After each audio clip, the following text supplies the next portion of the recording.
Hey everyone, we're going to do a video lesson today, and the beginning of it will be a review of the homework yesterday. So find your homework on pages S.77, S.78, and S.79.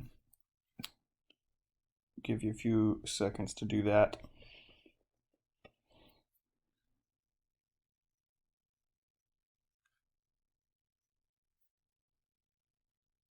While you're looking for those, if you read this lesson summary in the homework, there's a whole part of it that sounds really confusing.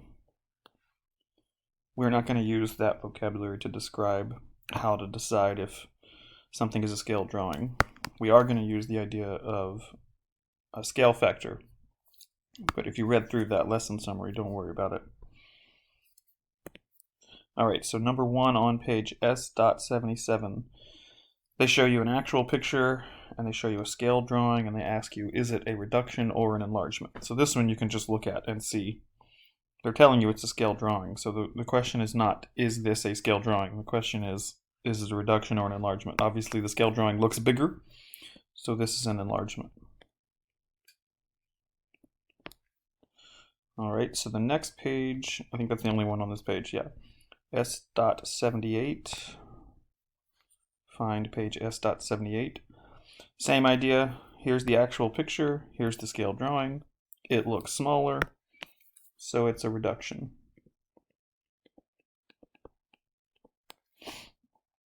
Number 3, actual picture, scale drawing, it looks bigger, so it's an enlargement. I know you saw 3 pages on your homework assignment and you were like, wow, it's going to be so much, but you're just deciding if the pictures are bigger or smaller. Not in number 4 and 5. It's a little more in number 4 and 5.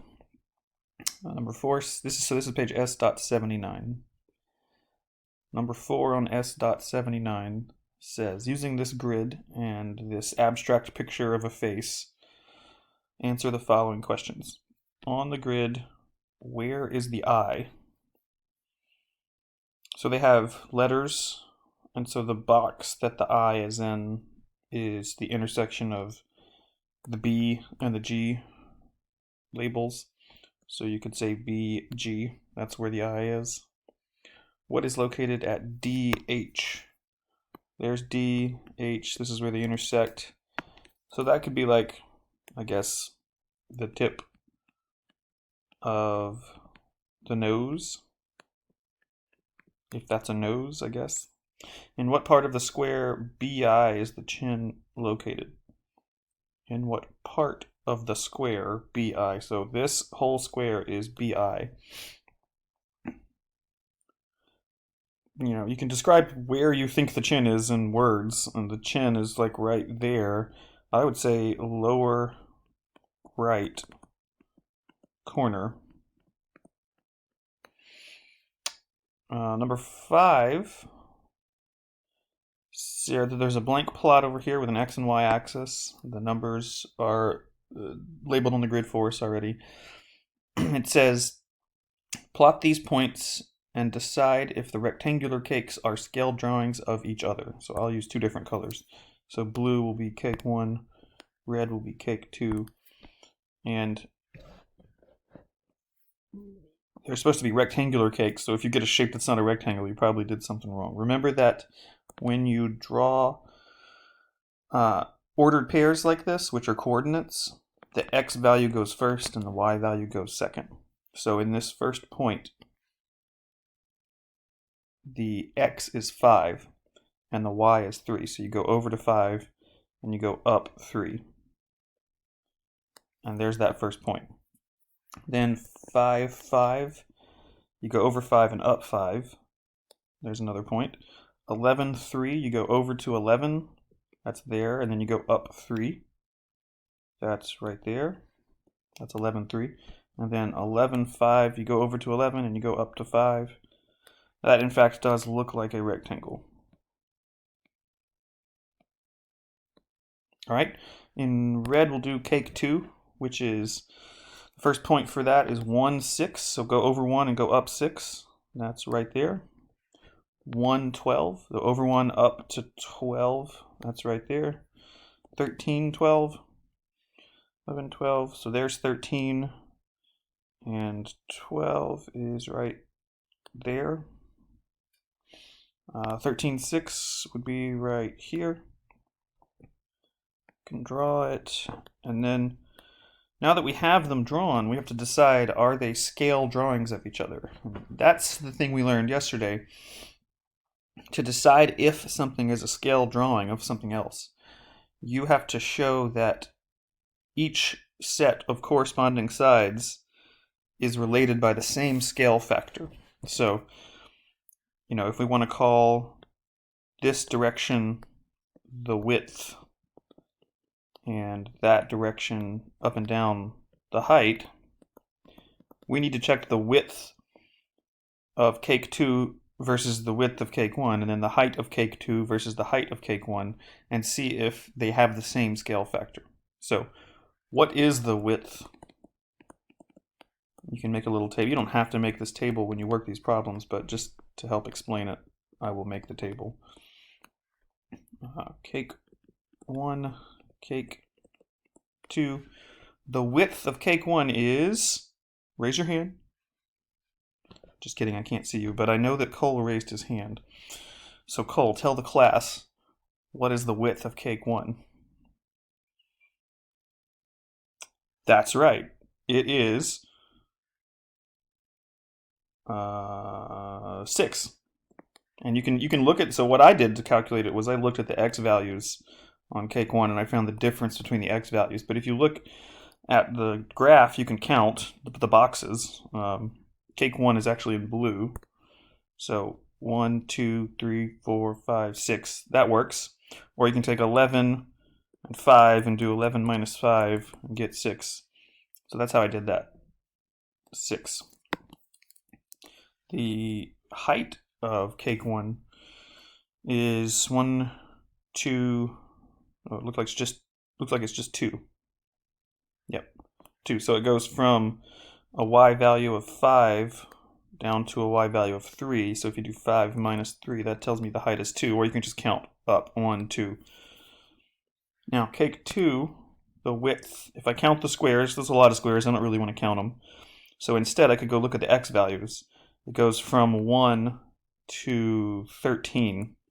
So 13 minus 1 gives me 12 as the width of cake 1. Or if you count, you get 1, 2, 3, 4, 5, 6, 7, 8, 9, 10, 11, 12 squares across. The height of cake 2 you could get from finding the difference between the y values, which are 12 and 6. So 12 minus 6 is 6. Or you can just count 1, 2, 3, 4, 5, 6.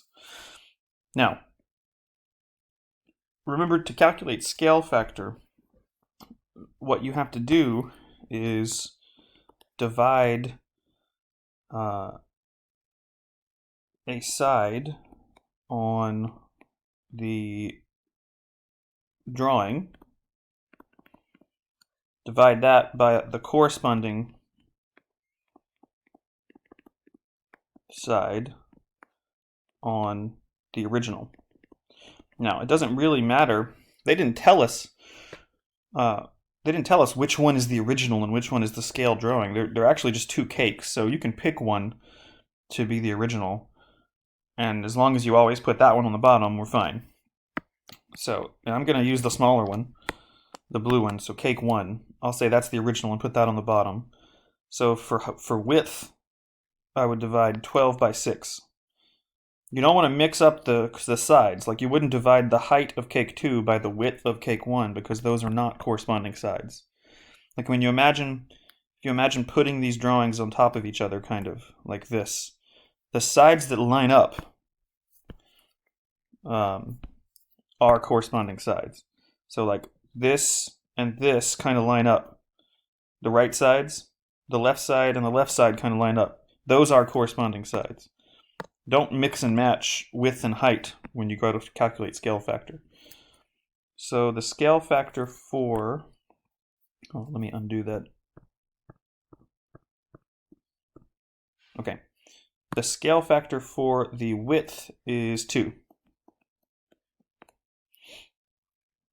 Now we check the height. I would divide 6 by 2 and get 3. 2 and 3 are different scale factors.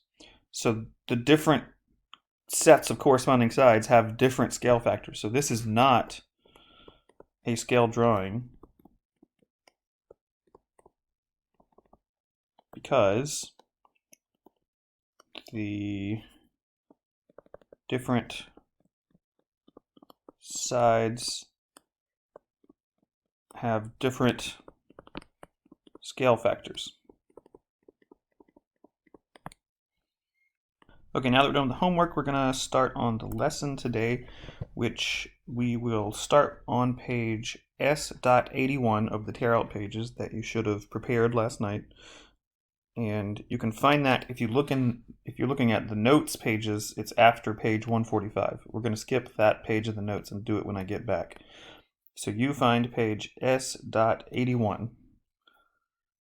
Should be grade 7, module 1,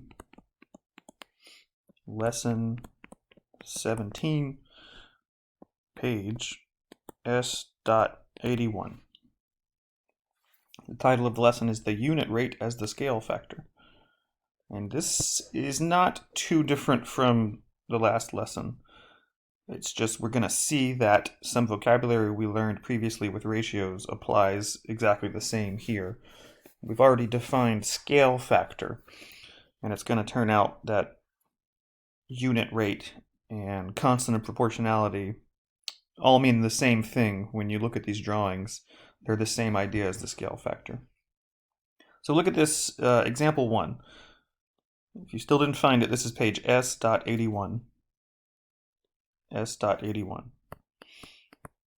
All right, under example 1, it says Jake created a simple game on his computer and shared it with his friends to play. They were instantly hooked, and the popularity of his game spread so quickly that Jake wanted to create a distinctive icon so that players could easily identify his game. He drew a simple sketch. From the sketch, he created stickers to promote his game, but Jake wasn't quite sure if the stickers were proportional to his original sketch. So the idea of a copy being proportional to the original is tied up into the scale factor that we've been looking at. So how would we decide if the sticker, which is the one on the right, is proportional to the original sketch, the one on the left? If you thought or said that we should look at the corresponding sides and compare them all, then you are right.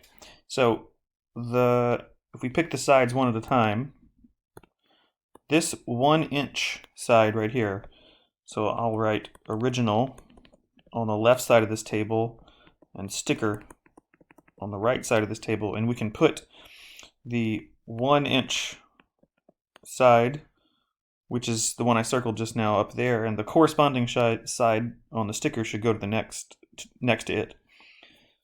Which side on the sticker is the corresponding side? If you said this one, you are right.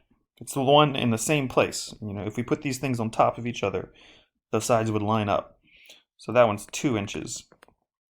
All right, we just got to keep doing that for all the rest of the sides. So this, if you zoom in a little bit, this 1 inch is pointing to this arrow, or this line, which is really kind of in the front. And so what's the corresponding side to that? Got another 1 inch on the original. That is this one, 2 inches. This 0.75 looks like on the bottom left. That's corresponding to 1.5. 1.5. The height, 7/8 of an inch. That corresponds to 1 3/4 right there. So now that we've got the corresponding sides and we know which distance in the original goes with which distance in the sticker, how do we decide if if this sticker is proportional to the original? This is basically just a table of numbers, just like we've been doing in the past unit, where you want to find a constant of proportionality and see if all of the numbers that are under the sticker column are proportional to the numbers under the original column. So you could do this the way that we previously did it. You could do 2 divided by 1, 2 divided by 1. Zoom in a little bit, I'm not writing these too big. 2 divided by 1, 2 divided by 1, 1.5 divided by 0.75, 1 3/4 divided by 7/8, and see, are these going to give us all the same number? So we got 2, 2, 1.5 divided by 0.75 is 2, 1 3/4 divided by 7/8. I know everyone groans when they see this, but you can do it. We want to do 1 3/4. You switch colors. It's kind of hard to read this color. 1 3/4 divided by 7/8. Well, we need to get this out of a mixed form. So 1 times 4 plus 3 is 7/4. And I'm dividing by a fraction, so really you have to change the sign and you have to flip the second fraction. Oh look, the 7's go away. They turn into 1s. Oh, 4 goes into 8. That turns into a 2. So this whole thing is 2, just like all the ones above it. So since all of the constants of proportionality, which is the vocabulary we would have used in the previous unit, since those are all 2, yes, this sticker is proportional. Now notice when I was doing this, I didn't use the term scale factor really. We could have.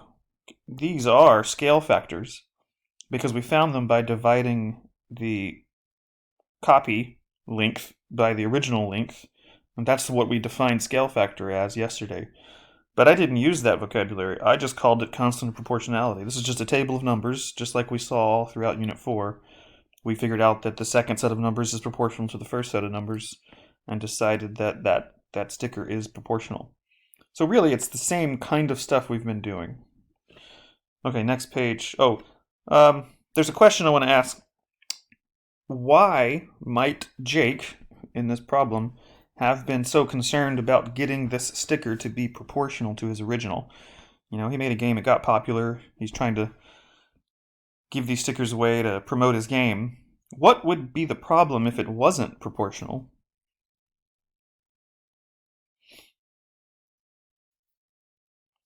If you thought or said it would look bad, that's pretty much the reason. So let me give you an idea of what that would be. You know, I know everyone's had this experience. They go to make a meme, right? And they find the image they want to use, and it's not as big as they really want it, or it's too big. They want it to be a different size.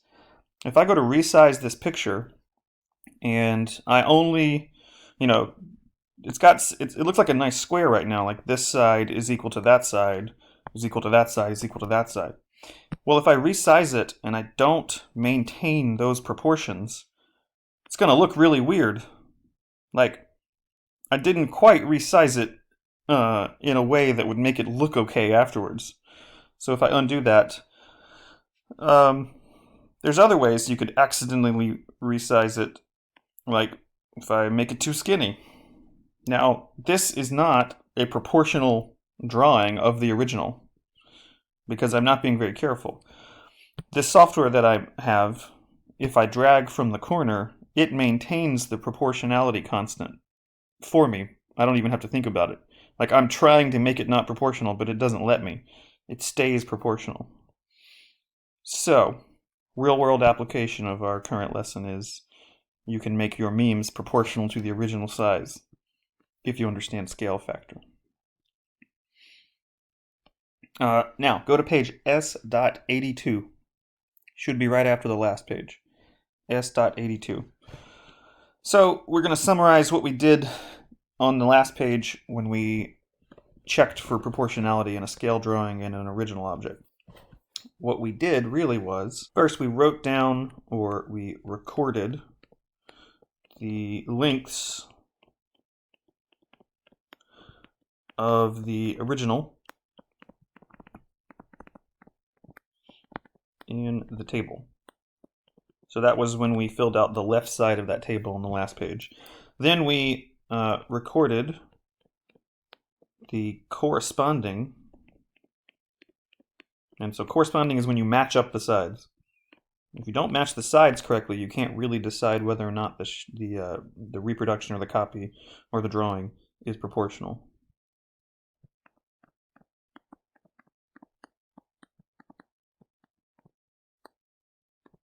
I'm going to call it a drawing even though that was really a sticker. And we're going to record those also in the table. And then the thing we did was we found or find the constant of proportionality.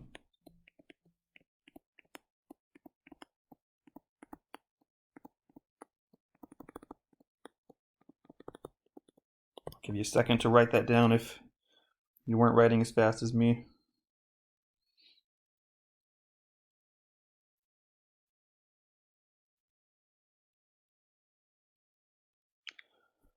Okay, so in this key idea box below this, it says the scale factor can be calculated from the ratio of any length in the scale drawing,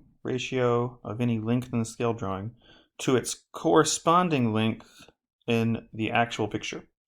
The scale factor corresponds to the unit rate and the constant proportionality.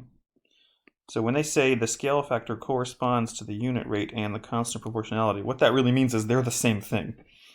So the point of this whole lesson really is that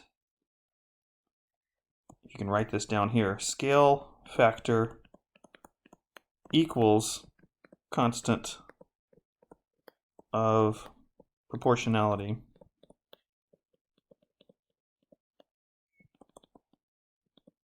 equals unit rate.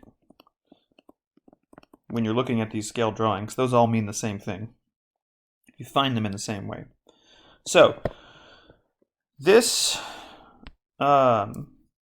exercise 1, the next thing, says imagine creating a sticker or drawing, just like in the last example, of this app icon. So this is some icon in an app that you've designed, and you want the sticker or drawing to use a scale factor of 3. I don't think it says this on your page. Scale factor of 3, so you need to know that we're going to use a scale factor of 3. Fill out this table, and remember that it doesn't really matter, but let's put the original on the left and the sticker or the drawing on the right. So if y'all could pause the video right here and then resume it once everyone's had enough time to fill out this table. It should only take a couple of minutes or so. Okay, if you had enough time to get the lengths of the sticker, let's see what it would be. So if let's start with the 1/2 inch side, and we used a scale factor of 3 to figure out how long that side should be for the sticker. That means that the new drawing is going to be 3 times as big. That's what a scale factor of 3 means. So to figure out what that length needs to be on your sticker, you would just multiply times 3 to get what's in this column. So that would be 3/2, or if you want to convert it, it would be 1 1/2 inches. Now if we do this side, 1/2 inch, well, that's the same length. So we know we're going to end up with 1 1/2 because we just did that one. 3/8 of an inch down here would be times 3 would give me 9/8, or you can convert it to 1 1/8 inches. And then this height of 7/16 of an inch, that would become 3 times 7. When you multiply a fraction by a whole number, you just multiply the numerator. So that would be 21/16, or 1 5/16 inches. And so this would be a scale factor of 3. And you could verify that by dividing one of your lengths on the sticker side by one of the lengths on the original side. And you should get 3. You should get 3 for all of them, because that's how we made it. All right. Now let's go to page S. We can skip S.83 and go straight to page S.84. This is S.84. Example 3 says, your family recently had a portrait taken. Your aunt asks you to take a picture of the portrait using your phone and send it to her. If the original portrait is 3 by 3 feet, and so you're probably going to want to get into the habit of drawing sketches for these. And they don't have to be perfect, but just to give you a kind of picture to look at. 3 by 3 means one of the dimensions, the length is 3, and the other dimension is also 3, so it doesn't matter which one you call width and height, really, but they're both 3 here. The original portrait is 3 by 3, and the scale factor is 1/18. Draw the scale drawing that would be the size of the portrait on your phone.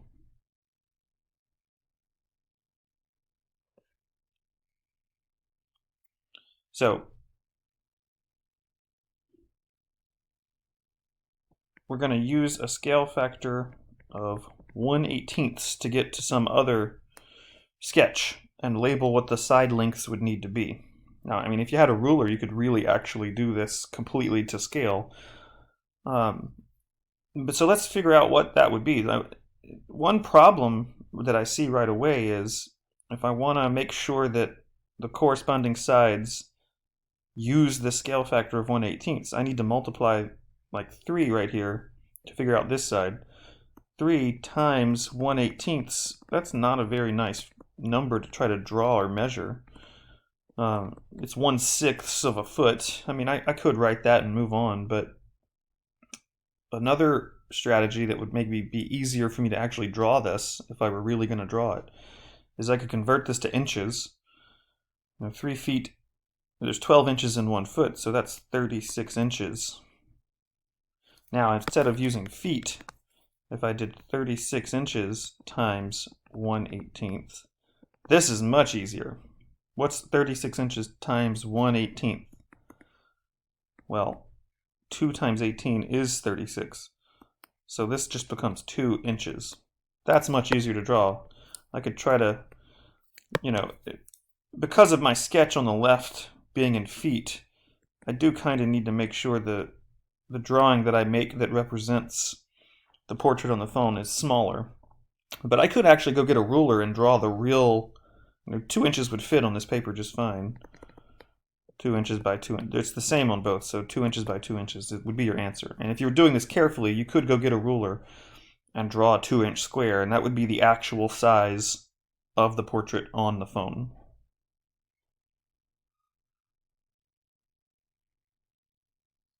All right, exercise 3. I'll leave that up a little bit if you need to see it. Exercise 3 says, John is building his daughter a doll house that is a miniature model of their house. The front of their house has a circular window with a diameter of 5 feet. If the scale factor for the model house is 1/30, make a sketch of the circular dollhouse window. Okay, so we know that there's a window that has a diameter, so that's the distance across the circle of 5 feet. And we want to draw a scale factor. I know the scale factor is less than 1/30, so I know my drawing is going to be smaller than the original. I just need to figure out what diameter my drawing would have. So this is another one of those where if I did 5 times 1/30, I'd get a kind of odd number, not odd, but a fraction. And it wouldn't be all that easy to draw using an actual ruler. So this is another one where you might want to convert this to inches. 12 inches in 1 foot, it's 5 feet. So 5 times 12 gives me 60 inches. That's really 60 inches. Now if I multiply by the scale factor, it's much easier to get a number here. 60 times 1/30 is really 2. So again, this one's going to be, it just works out coincidentally to be the same answer as the last one, but they don't really have much to do with each other. This should be 2 inches. I could actually just draw a 2-inch diameter circle on this paper. You could fit it. All right. Now you're going to have some practice. Page S.85. You work on these problems, every one of them. We should be able to do every one of them. And then S.86. You should be able to do all of these as well. So to recap, you should be doing all of the problems on pages S.86 and S.87. Then also do this exit ticket below. And you can do that on some loose leaf, but keep it so that we can review it on Monday. And that's the end of the YouTube video. If I get any reports that the class didn't behave well for the substitute, I'm going to be contacting parents. So please behave and work on these problems. Thank you.